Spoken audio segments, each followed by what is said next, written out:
Alright, so today I'm going to be making a variation of an Amish friendship bread. Now this is a bread that has been passed around a lot in our area.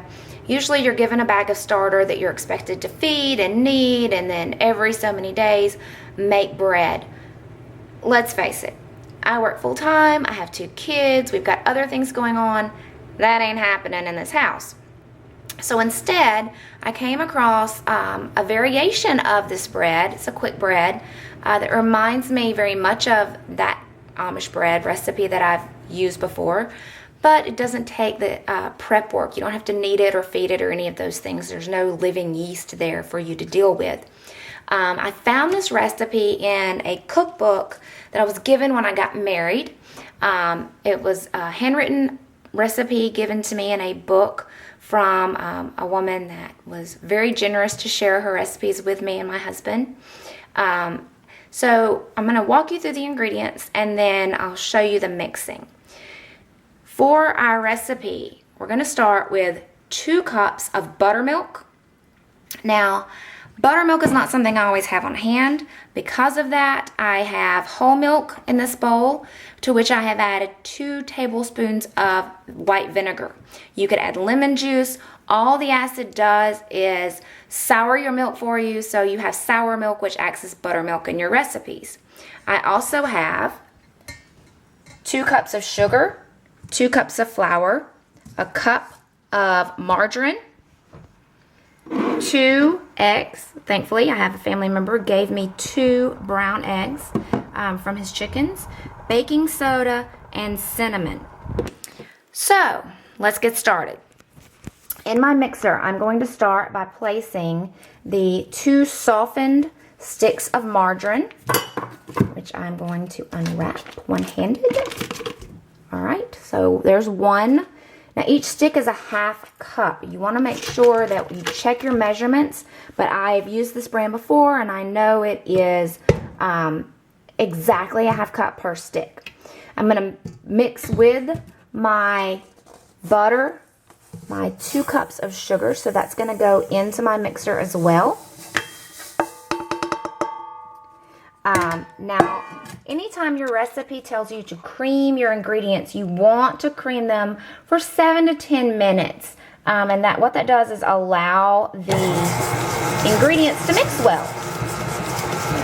So we're going to let that go for about 7 minutes. And we'll see you soon. As you can see, I have creamed the butter and the sugar. It's been 7 minutes. And you'll notice that, if I can zoom in just a little bit, you'll notice that it's taken on kind of a whipped cream consistency. That's what you're looking for when you've properly creamed your butter and your sugar. So our next step is to add in our 2 eggs. So I've cracked those and checked them, made sure that everything's fine. Anytime you're working with fresh eggs, you want to do that. You want to crack them into a separate container and allow them to check, so you can check them out. And to that, we're going to also add our milk, which you'll notice thick, chunky milk, sour milk. Substitutes perfectly for your buttermilk. We're also going to add our baking soda.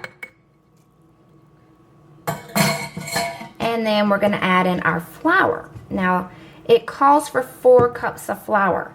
You want to make sure anytime you're working with this type of recipe that you add your flour in, a couple of scoops at a time. I've measured out my 4 cups of flour, but I don't want to have like the huge cloud effect when I turn on my mixer, so I'm going to put in about 1/2 of that, mix it just until it's combined, and then from there I will then add the rest of the flour and then mix it on slow until, again, it's just combined.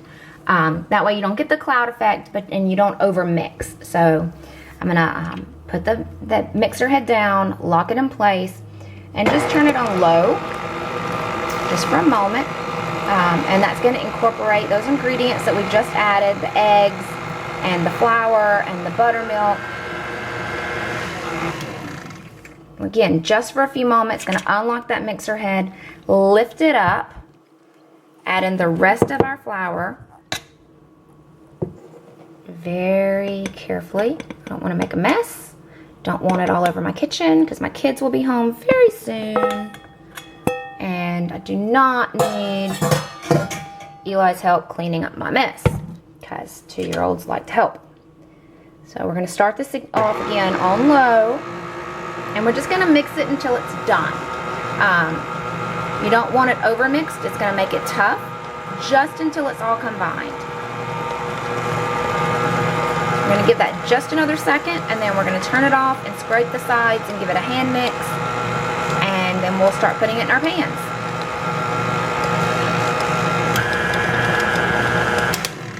Alright, so as you can tell, our batter is a nice, smooth consistency. There are no lumps, but we didn't overmix it. We didn't mix it so long that you've developed gluten in your flour, and you didn't mix it long enough to make it really tough.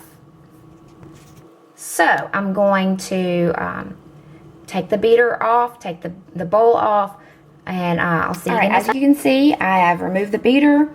I've taken just a simple spatula, a rubber scraper, scraped down the bowl, given it a good mix, and now we are going to start putting this into our baking pans. All right, as you can see, I have 3 fairly small foil baking pans here. Now, typically, I would use a metal baking pan. Any of my baking, I have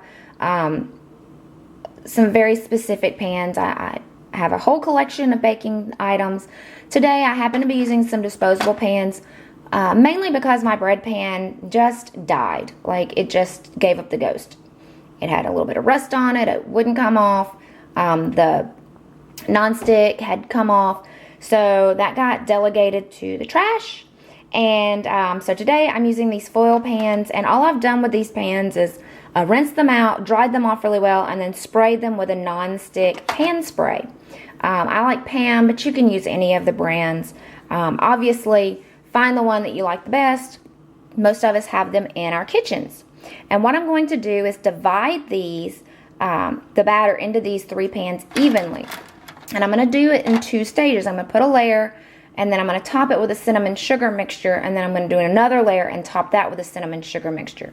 One of the best things I can tell you about cooking is when you're trying to divide things up, there's a couple of things you can do. One of the things I like to do is weigh it out, see how much I have, divide it by the number of pans I'm making, go that route. Another thing you can do, though, if you're in a hurry and in a time crunch like I am, is to use one of your measuring spoons. Now, this is the one I used to measure flour in earlier. So what I'm going to do is just take a scoop of batter and add it to each pan. And I'm going to do this until all of the pans are full. So I will see you back in a few moments. Alright, so as you can see, this is the pans halfway through. I've divided up half of the dough, half of the batter. As you can see, we've only used about half of it, into my 3 baking pans, and then I've topped them each with a layer of cinnamon and sugar. And what you want to do next is you want to create a marbling effect by taking a butter knife, and you're simply going to swirl it through the batter. You don't want to get too deep, you don't want to scrape the bottom, but you want to add a nice swirling effect. And so you're going to do this throughout all of your breads.